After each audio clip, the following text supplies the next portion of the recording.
Discover the latest health tips, expert advice, and inspiring stories. This is the Health Channel Podcast. Your journey to better health starts now.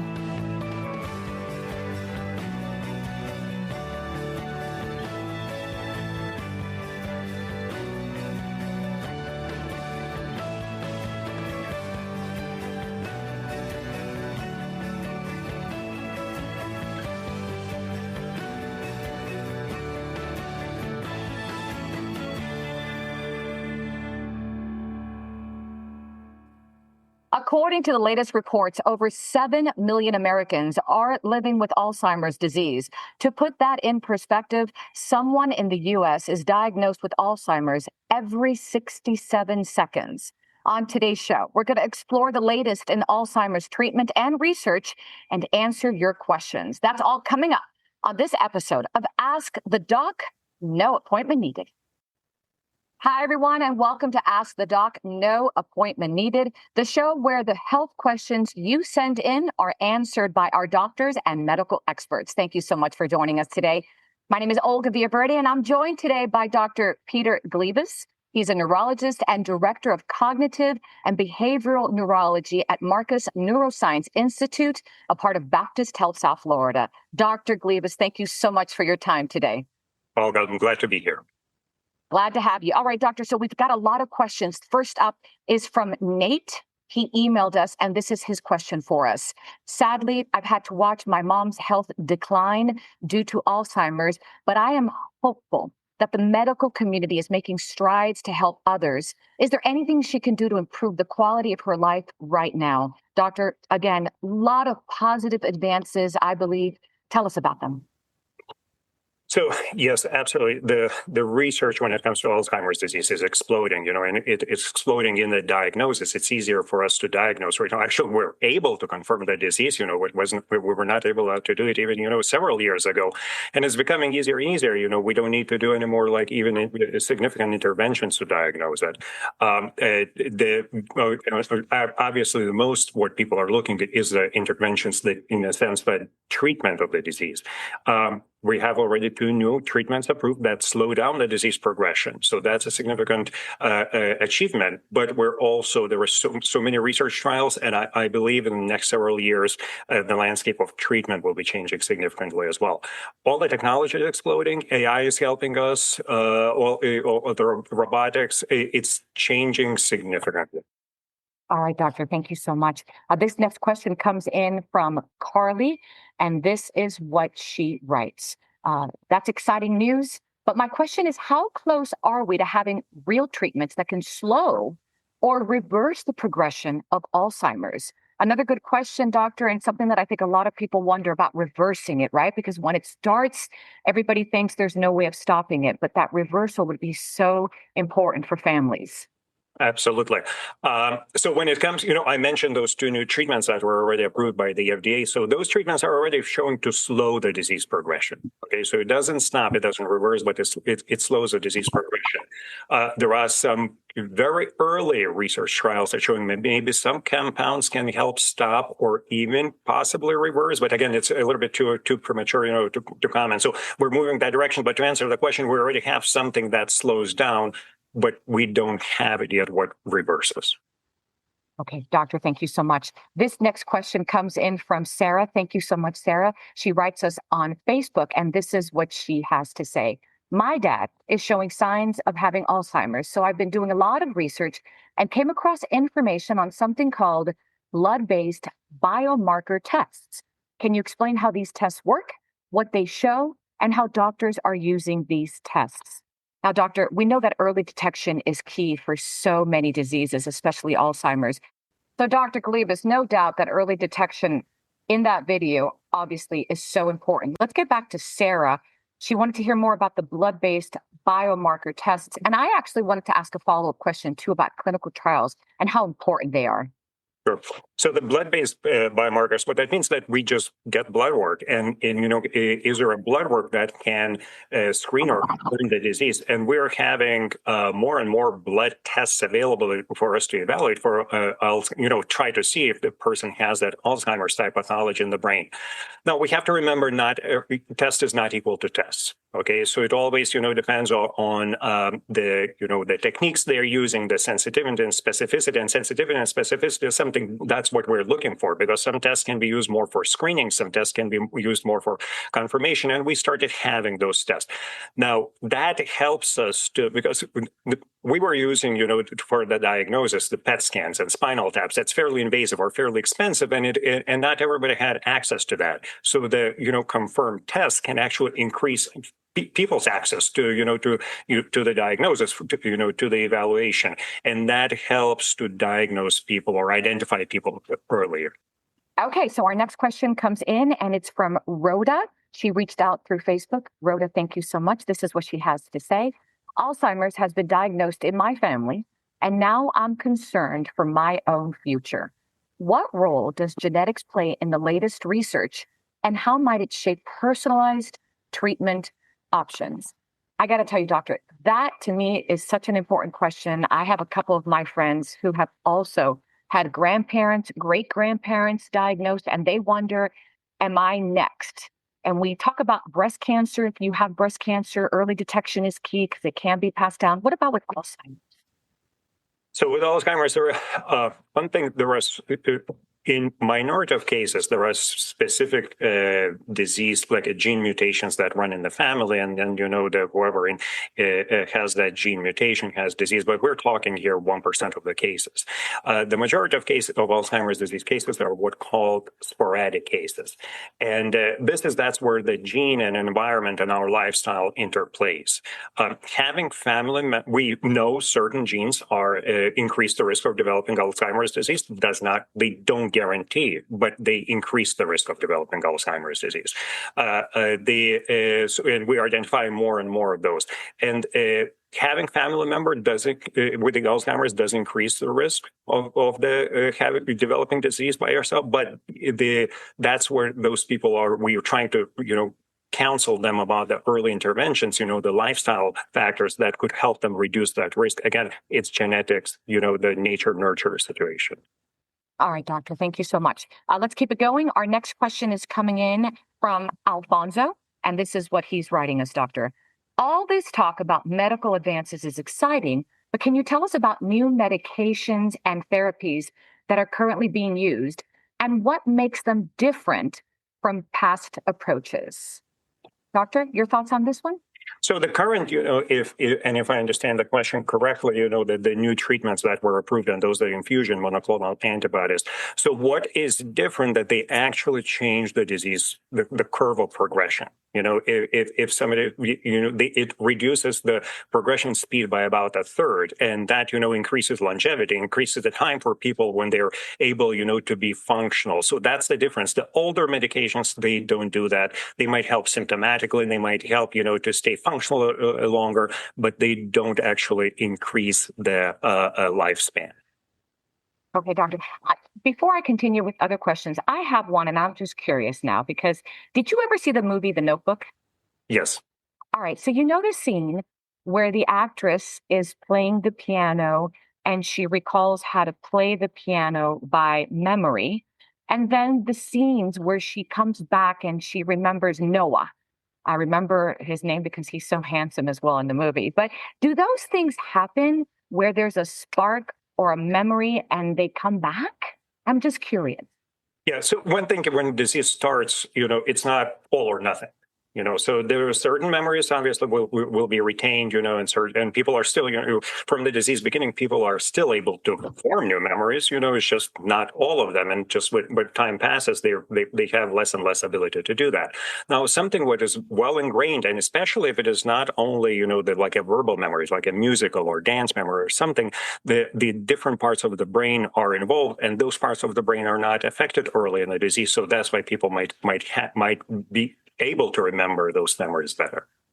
All right, doctor, thank you so much. Let's go to our next question, and I believe it's from Sammy, and this is what they write. I'm 52 years old. I work multiple jobs and sometimes feel overwhelmed, but lately I seem to be forgetting conversations and I'm getting worried.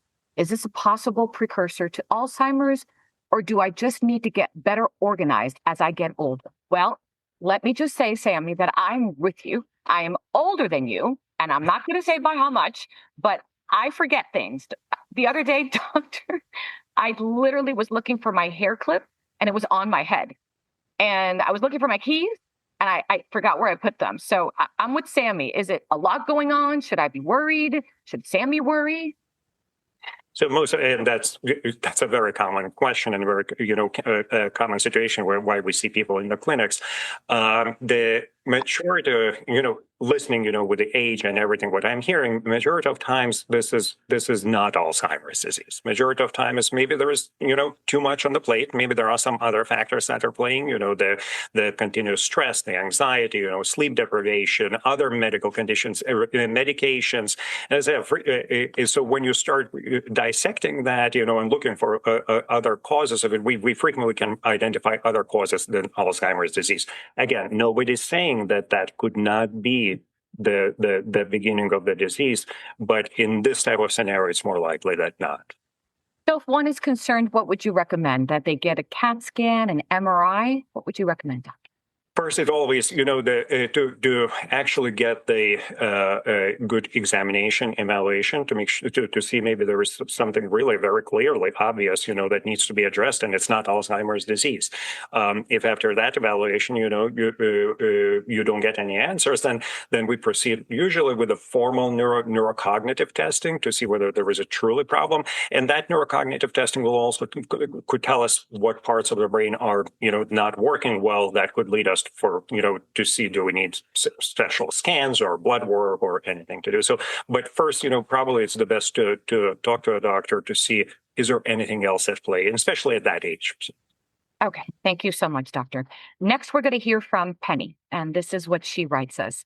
Dr. G, my dad is 82 years old. His health has been declining, and lately it seems his memory is going. When I come by to visit, he asks me, how's work? I answer. And then about 5 minutes later, he asked me the same question. Is that a sign of memory loss, Alzheimer's, or simply old age? That is a good question. Penny, your thoughts, Dr. Gliebus, on this?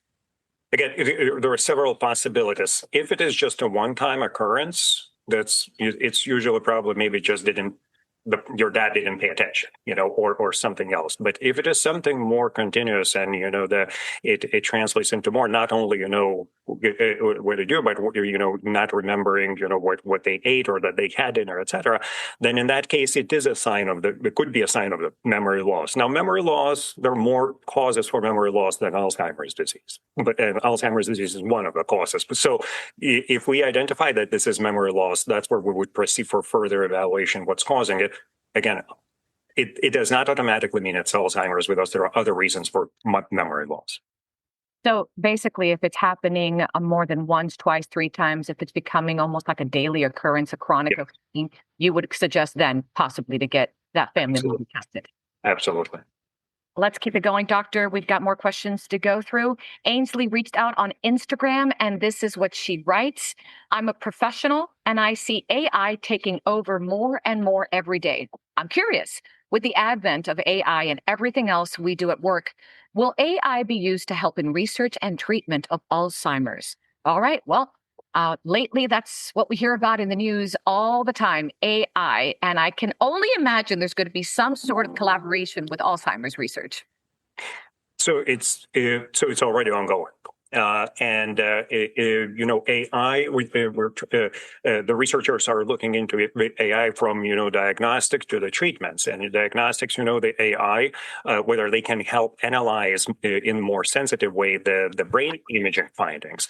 There are also projects that even analyzing people's voices, can they identify specific patterns that could, be the very initial symptom, or sign of the cognitive changes. AI already helped identify certain pathological changes in the brain. A recent finding from the University of California, AI helped identify one of the enzymes that was thought to be just a marker for Alzheimer's that actually could play a fairly significant role in developing Alzheimer's disease. And AI also helped to identify the possible chemical, the molecule that could affect the bad function of that enzyme. So AI is already at play. Great information. Thank you, Doctor. All right, next up is Wesley, and he emailed us this question. So let's take a look real quick, Doctor. This is what they write. I try to eat right, exercise, walk daily, and do everything I can to stay healthy. Good for you. I always consider these steps important for my physical health. But how important is it for my mental health as well? Well, I will tell Wesley that if I didn't work out, well, let's just say I would not be in a good place. So workout is my best friend. As it should be. Okay, as it should be right now in memory clinic, every time we see people, patients or people who are just coming for evaluation, these lifestyle changes, and in particular exercise is part of the prescription.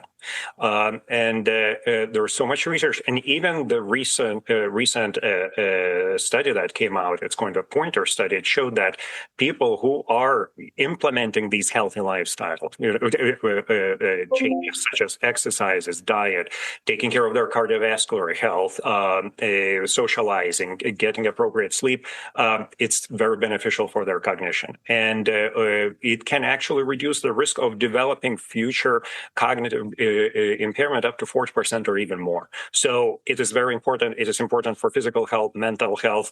You're doing all the right things. So, doctor, I want to actually bring in a question from one of our viewers that I just got. Her name is Annalisa. Thank you, Annalisa. And I think it has a lot to do with this exercise and mental health. She writes, my mother has been diagnosed with early stage dementia. Oh, there it is. And she has lost many of her social contacts over the years. One of my friends suggested adult daycare for her. What do you think of adult day-centered treatment? I wanted to bring in this question because I'm a proponent for it. I'm actually thinking of it for my own mother. They do a lot of exercise. They do floral arrangements. They do dancing. They're moving. And I think it's a positive thing, especially for elderly people who are alone and possibly even forgetting certain things. What are your thoughts on this? I'm proponent for it too, because this is this is one of the interventions. It increases socialization. It increases the cognitive activity. It increases physical activity. So yes, absolutely. If the person does not get that, at home or in the current living situation, adult day care centers can be a very good solution to that. Great. Thank you so much, doctor. All right. Next up, we're going to hear from Aubrey, and this is what they write. Dr. G, all this talk of research and medical advances sounds very promising. I want to ask you to look ahead 10 years and tell us what you believe the landscape of Alzheimer's care and treatment will look like. Wow. All right, doctor, 10 years, 2035. So 2035, we're going to be, it's going to be completely different. I believe it's going to be completely different. The diagnostics, we're going to be able to diagnose people easier. We'll be able to diagnose at-risk people easier who will possibly develop the disease in the future. I really believe that by that time we're probably going to have interventions, what to do for these high-risk people who might develop Alzheimer's disease in the future, and the treatment will be different. It's going to be multifaceted. It's going to be, and right now, we're still talking about the amyloid, one of the pieces of Alzheimer's puzzle. But there are so many trials that are also trying to act on different parts of the Alzheimer's disease, like tau and inflammation and et cetera. We're also joining the stem cell research, trial for Alzheimer's disease. And, there are international efforts to see whether the low dose radiation is helping Alzheimer's. So it's going to be different. And I'm very excited about the future, knowing what's going on right now. Very promising indeed. Thank you, sir. All right. We have a question from Diane. I get this question a lot from my friends because since I work in the healthcare industry, and I'd love for you to answer it. The difference between dementia and Alzheimer's, and are they treated differently? Diane, thank you for that question. Very common question and very common, because there is confusion. So dementia is a syndrome, okay? It tells us that somebody has cognitive problems, whatever cognitive problem it is. Most frequently, it would be forgetfulness, but there could be some people might have difficulty with the directions, or some other symptoms. And that cognitive problem is severe enough they cannot be completely independent. So they might need help with the driving, managing medications, finances, whatever help they might need. Now, under that umbrella, the dementia, there are specific diseases that can cause that dementia syndrome. And Alzheimer's is one of the most frequent ones. Okay, so Alzheimer's disease is a specific disorder that can cause cognitive impairment significant enough that person that needs some help or is not completely independent. Okay, otherwise, or the other way to say it, Alzheimer's disease is one of the most frequent causes of dementia syndrome. So it's dementia. When we say dementia, it could include Alzheimer's disease. When we say Alzheimer's disease, sometimes we can look at dementia as a stage of Alzheimer's disease, meaning that this symptom, the disease advanced enough that person needs help already. Again, dementia is general syndrome. Alzheimer's disease is a specific disorder that can cause dementia syndrome. But again, people can have dementias due to other reasons, due to Lewy body, due to frontotemporal dementia. People can have dementia after the stroke, etc. So dementia. If somebody says dementia, we need to investigate what's causing it. When somebody says it's Alzheimer's disease, we know exactly what is the pathology in the brain. Thank you, doctor. I've got one here from George, and he just wrote in a few minutes ago. Thank you, George, so much. This is his question. My father has been involved in clinical trials for some of the Alzheimer's medications that are now approved. They helped him very much for at least a short time. Would you recommend other people join clinical trials? Oh, I'm sure you're going to say absolutely, doctor. Absolutely. The reason, and the reason where we are right now is because of the people like George's father. Okay, if people, it's only the way some people look at joining a clinical trial where I don't want to be a guinea pig or something like that. The way I look at it, people are heroes who are joining the clinical trials because there are many things are still unknown when somebody is joining the clinical trial, and there's always a possibility that it might not even get the medication. You might get a placebo. So as these people like George's father, they're all heroes, and we all have to be really thankful to them. And do I recommend people joining clinical trials? Absolutely. That's the only way for us to move forward. Absolutely, doctor. I got another question here. I want to get it in. Great question from Rachel. And this is what she writes. Alzheimer's and dementia run in my family, so I'm trying to be proactive about keeping my brain healthy. I work out. I do a lot of puzzles, especially word puzzles. Am I doing the right thing? Doctor, do those things work? So that's it comes out. Yes, absolutely. The short answer is yes. But even, from the recent trials, it was clear that it does have a positive effect. Yes, continue exercising, continue staying cognitively active. I would add, make sure you're getting, good sleep, healthy diet. The Mediterranean or MIND type diet was shown to be good. Take care of the cardiovascular health. Make sure that, the blood pressure, cholesterol, metabolic issues such as diabetes are well take care of. And also, don't forget social interactions. Socialization is also important and was shown to be beneficial for our mental health. So, doctor, we've got about a minute left in the show. A quick recap about Alzheimer's and not only just for the patients, but the caretakers as well, because they obviously go through this journey. Absolutely. Alzheimer's disease, it's a person's disease, but it affects the whole family, the immediate, the extended family, the community. So the research interventions are extremely important. We're seeing increased number. That's why we're trying to be proactive and bring this message to